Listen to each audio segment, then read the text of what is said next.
거의 같은 무렵에 또 다른 직위가 생겼는데 처음에는 편지 왕래만 하였다.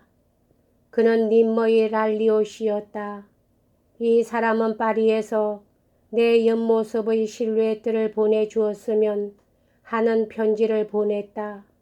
그것은 그의 말로는 자기 도서실에 두기 위해 르모아너에게 만들게 하고 있는 대리석의 내 흉상을 위해 필요하다는 것이었다. 나를 소나기에 넣기 위해 생각해낸 아첨이라면 그것은 완전한 성공이었다.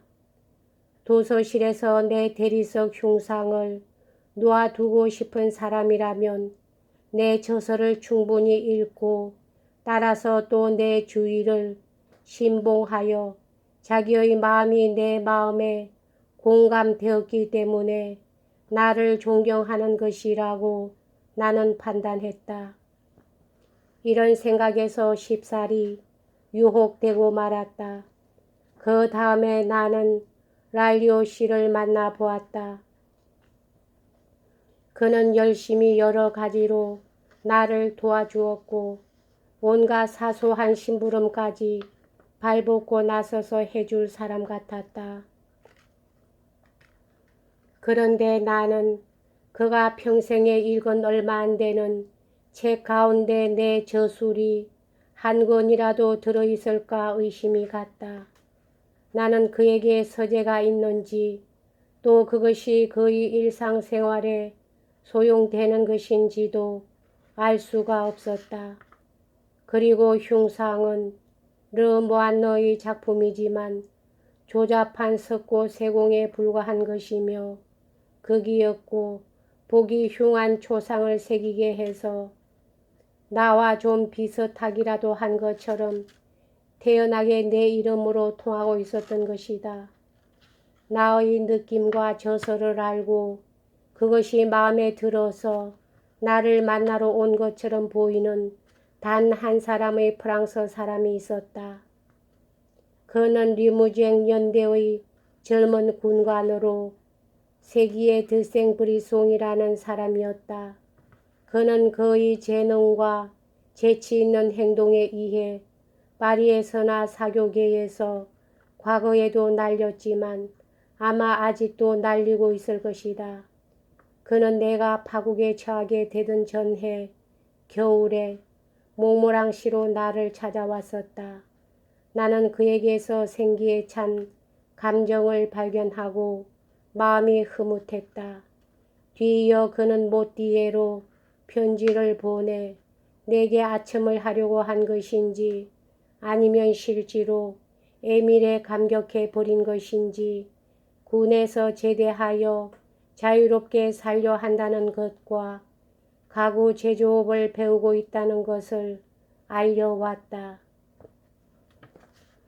그에게는 같은 연대에서 대위로 복무하고 있는 형이 한 분 있었다. 그의 어머니는 큰 아들만 편애하였다. 이 어머니는 지나친 독신자로 이름은 모르나 어느 사이비 신부의 말을 듣고 그를 못살게 굴었고 신앙이 없다고 나무라고 나와의 관계를 용서할 수 없는 죄라고 꾸짖고 있었다. 이런 것이 불만이어서 그는 어머니와 인연을 끊고 지금 내가 말한 것 같은 결심을 하게 되었다. 적 소년 에밀이 되기 위해서 전심하고 있었다. 나는 이렇게 서두르는 것이 걱정이 되어 그에게 편지를 보내 그의 결심을 번복시키려 했다. 나는 이 충고에 있는 힘을 다했다. 그는 이 충고를 받아들였다. 그는 다시 어머니에 대한 자식으로서의 도리를 다했다. 제출했던 사표도 연대장의 손에서 도로 찾았다. 그것은 대령에게 내기는 했으나 생각이 깊은 대령은 그에게 다시 좀 더 반성할 시일을 주기 위해서 아무런 수속도 밟지 않고 있었던 것이다. 정신을 차린 생브리송은 이번에는 그다지 사람들의 기분을 나쁘게 하는 것은 아니었으나 역시 나로서는 달갑지 않은 과오를 범했다. 그것은 작가가 되겠다는 것이었다. 그는 계속해서 두세 권의 간단한 저서를 냈다. 이 저서로 보건대 그가 무능한 사람 같지는 않았다.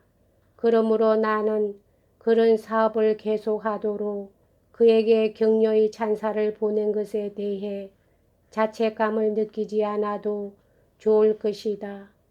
얼마 후에 그는 나를 찾아왔다. 우리들은 같이 생피에르 섬으로 소풍을 갔다.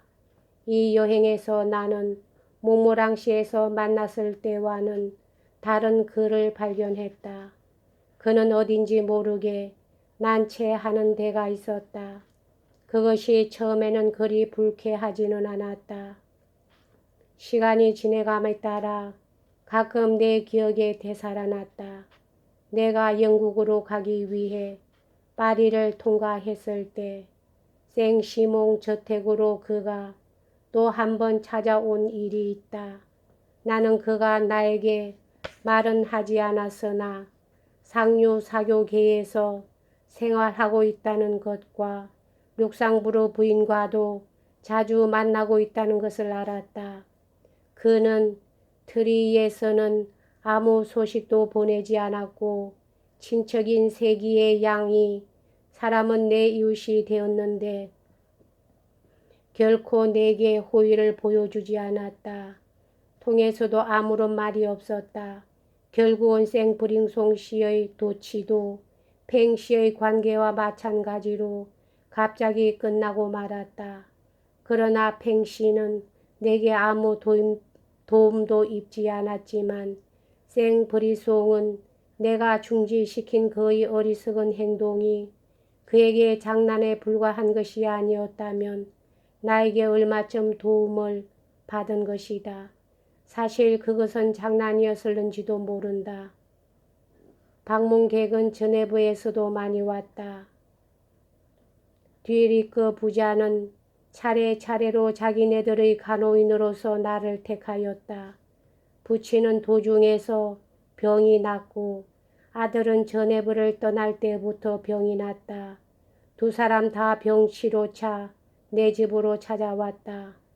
목사며 친척이며 독실한 신자인 척하는 사람들이며 온갖 종류의 사람들이 저네브에서도 스위스에서도 찾아왔다. 그들은 프랑스에서 온 사람들처럼 나를 칭찬하거나 조롱하기 위해 오는 것이 아니라 나를 꾸짖고 힐문하러 오는 것이다. 내게 있어서 반가운 사람이었던 단 한 사람은 물두로서 그는 3, 4일 동안 나와 함께 지내려고 왔지만 나는 그를 더 오래 붙들어 두고 싶었다. 이 사람들 중에서 누구보다도 자부심이 강하고 가장 끈기 있는 사람으로 너무 귀찮게 찾아오므로 마침내는 나도 견뎌내지 못하고 만 것은 저네버의 장사꾼이며 프랑스에서 망명해온 너샤텔 검찰청장의 친척이 되는 디베르너와였다. 이 저네버의 디베르너와 씨는 1년에 2번 모띠에에 왔다. 딴 볼일이 있어서가 아니라 나를 만나러 오는 것이었으므로 며칠이고 아침부터 밤까지 내 곁을 떠나지 않았다. 산책에도 따라 나서고 온갖 종류의 자질구레한 선물도 가져오고 슬그머니 내 속도 알아보려 했고 내가 싫어함에도 불구하고 나의 모든 일에 참견하려 했다. 그와 나 사이에는 관념, 성향, 감정, 지식 면에서 일치하는 것은 아무것도 없었다. 그가 평생에 어떤 종류의 책이건 한 권이나 제대로 다 읽었는지 모르겠다. 그리고 내 책이 무엇을 논하고 있는지 알고나 있었는지 의심스럽게 느껴졌다. 내가 식물 채집을 시작했을 때 그런 방면에는 취미도 없었고 내가 자기에게 할 말도 없건만 그는 나의 채집 여행에 따라왔다. 그에게는 구무행의 주막에서 나와 마주 앉아 꼬박 사흘 동안을 보내는 용기도 있었다. 거기서 나는 그를 실정이 나게 만들고 또 자기 때문에 내가 얼마나 지루해하고 있는가를 그에게 알게 하여 그를 쫓아버리려 했다. 그러나 무슨 짓을 해도 그의 무서운 끈기를 꺾을 수가 없었으며 끈기의 이유를 알아낼 수도 없었다. 마지못해 맺어지고 계속되어 온 그러한 모든 관계를 통해 내게 있어 기쁘고 진심으로 관심을 가졌던 유일한 것을 말하지 않을 수 없다. 그것은 한 헝가리 청년과의 교제였다. 여기까지 하겠습니다.